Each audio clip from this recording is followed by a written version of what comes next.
So this might come off a little insensitive, but observing people, especially white people, who are trying to be racially polite can be kind of amusing sometimes. A lot of people just seem very unsure of what is and isn't okay to say and do in their interactions with people of color, as well as other marginalized groups. So I'm going to once and for all answer the question, are you supposed to say black, African American, people of color, Negro? Probably not that last one. But which one indeed? Hint, the video would probably be much shorter if it was a simple answer. This video is sponsored by Nebula and CuriosityStream. Nebula is a streaming video platform that is owned by its creators.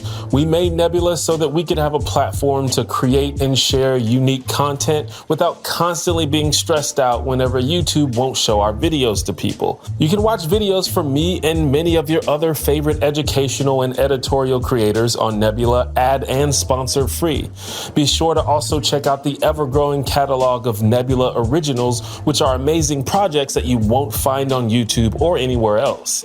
To help Nebula be all it can be, we've partnered with CuriosityStream, which is a streaming service with thousands of amazing documentaries and nonfiction titles, such as The Secret Life of Your Clothes, a documentary that investigates what happens after we donate our old clothes to nonprofits.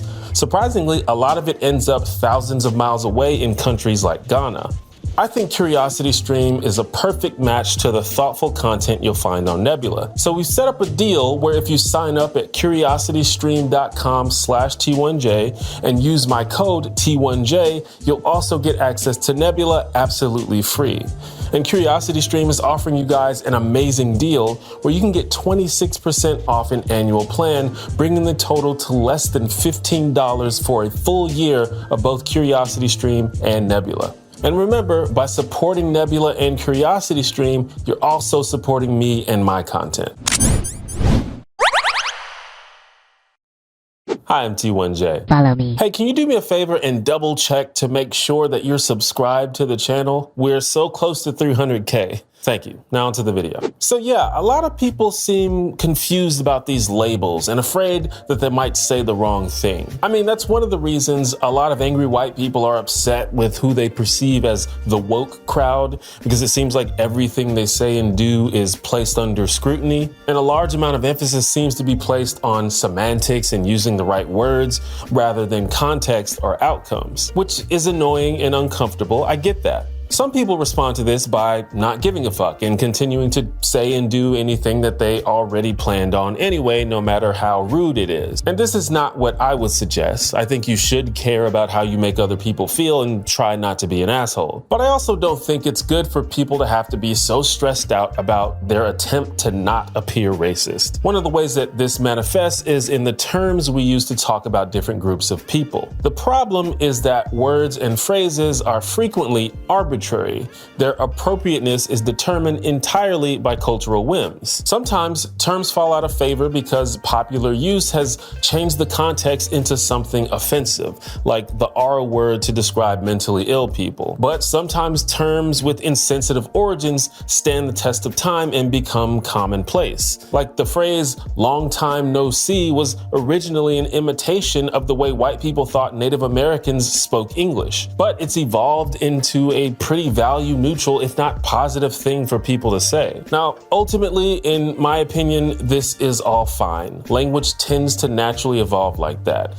There are no eternal cosmic rules about what we should and should not be able to say. Language is fluid, but I understand how it could be confusing. A term like POC, or people of color, is generally considered okay by today's standards, but the term colored people isn't, even though it was an accepted term several decades ago. Now, there's various potential explanations for why one of those is more acceptable than the other, such as the fact that people of color seems to emphasize the human rather than the description of the human. But at the end of the day, if we're being honest, they're not that semantically different. It's somewhat arbitrary. And even today, many people prefer BIPOC, or BIPOC, which stands for Black, Indigenous, and People of Color, which some consider more inclusive. So these terms continue to evolve, which again is not a problem, that's what language does. But there's an inherent tension between linguistic ease of use and nuance. I've joked before about how the people who come up with these terms are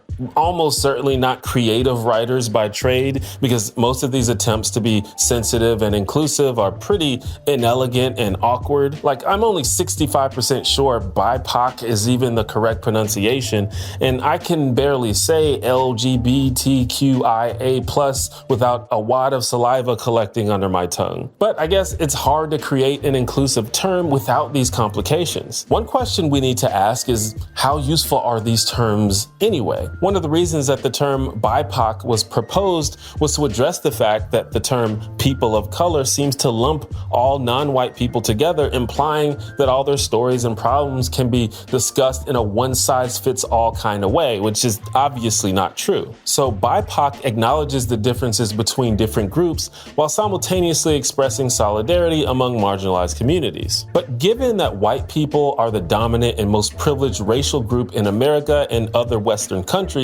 I think it's useful sometimes to compare the plight of white people versus that of non-white people overall. Like, for example, poverty disproportionately affects Black people in America, but that also applies to Indigenous and Latin Americans as well. It's true that the context of Black poverty has a unique history, which is why we often highlight it, and the same is true of other groups, but it is sometimes relevant to talk about poverty as it relates to people of color and not just Black people. So maybe the term has a place. But at the same time, this particular issue is less relevant to many Asian American communities who are ostensibly included when we say people of color. So it's not perfect. And even BIPOC doesn't include everyone.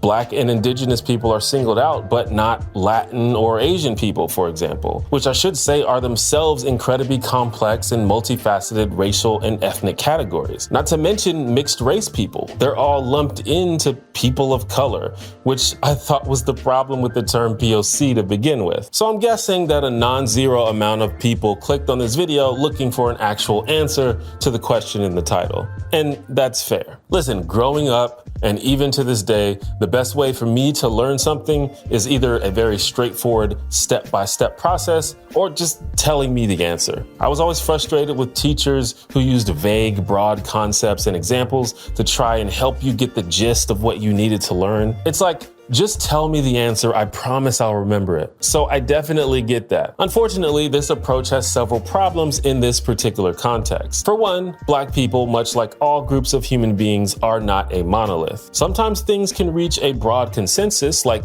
most people seem to agree that you shouldn't say colored people anymore, but you'll find that there is a wide variety of positions and viewpoints, even among people within the same community. Some people dislike being called African American, and some people like me don't mind it. There are worse things you could call me. But I also personally don't identify with that term and would never use it to describe myself, but that doesn't apply to everyone. The bigger problem, though, is that by asking for a straightforward answer as to what words you should use, you're kind of missing the point of creating these labels in the first place. Most of the ways that we interact with and talk about our society that become mainstream or considered the default is whatever white society has decided is the correct approach. And of course, this is not great, but it's hard to avoid in a white-dominated society. Now, this is, of course, changing as more voices are able to be heard and more communities are able to be formed. And I don't mean to necessarily imply malintent. In fact, I think it's often well-meaning. Throughout American history, white people referred to Black people using various names, many of which were derogatory, but others were considered neutral, like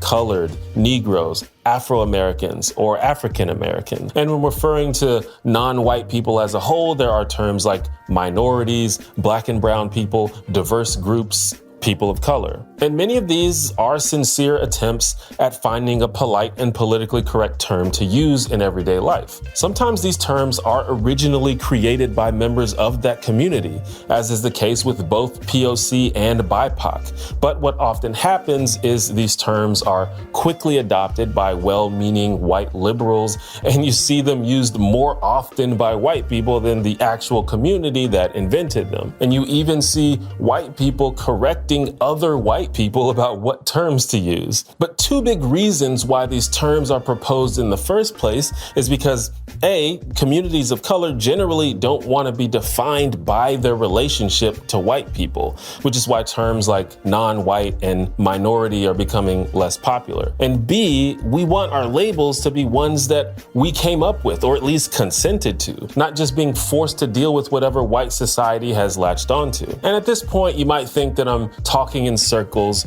because the obvious solution to this would be to consult with individuals and communities to understand how they identify and label themselves. I ran into this problem with the term Latinx or Latinx. I don't know which one is right. Again, these terms are bad, but it's supposed to be a gender neutral term, so you don't have to use the male gendered term Latino to describe a whole group of people, many of which are not men. This seemed inclusive to me, so I used Latinx for a while. And then I learned that a lot of, if not most, Latin people don't identify with it. Some people do, don't get me wrong, but it's a mistake for me to use it as some catch-all term when a lot of people aren't interested in being called that. And I didn't realize that until I actually paid attention to what actual members of the community were saying. But I kind of roasted people just a few minutes ago for asking this type of question. The problem is when you're looking for a one-size-fits-all standardized solution for talking about group identities. It just doesn't work like that, unfortunately. A better question to ask is, what's the context? What do you need to communicate? If you need to describe me to someone for some reason and you say, it's the very handsome black dude with dreadlocks, that's fine. In that case, you can just say black. The term African American technically refers to black people who were born in the United States, and there are contexts where that particular group is relevant to the conversation. But not all black people in the United States are African American. There are African, Asian, Caribbean, Latin, and other immigrants who all live their own version of a black experience in America. And in those cases, they may identify just as strongly with their national and ethnic ancestry as they do with their blackness. And of course, there are black people all over the world who don't even come from America. If you are talking about the structural racism that forms the foundation of the United States, maybe a term like BIPOC could be a little more relevant. And there may be contexts where we don't have a suitable word yet and new ones may need to be proposed. For example, feminist writer Moya Bailey coined the term misogynoir in 2010 so that we could have a word to specifically discuss misogyny towards black women. And you can tell she's a good writer because misogynoir, not a great thing, but an excellent word. And sometimes you don't even need to bring up race or ethnicity, especially if you're trying to connect it to certain character traits. In that case, you can just call someone by their name and describe them based on their individual personality. So really, the answer to the question is, it depends, which is unsatisfying probably, but you should know by now, everything is fucking complicated. And you might need to ask yourself why you want a catch-all term in the first place. Most people want their identities to be acknowledged and celebrated, not just labeled and filed away to only be used when convenient. That's just me though. What do you think? Quick shout outs to the homies Talia F.E., Brittany Brossman, A Tall Shade of the Color Red, and Jonathan Anderson. If you want to support the channel, you can become a homie too by checking out my Patreon. That's the end. Stay Heiko. Bye-bye.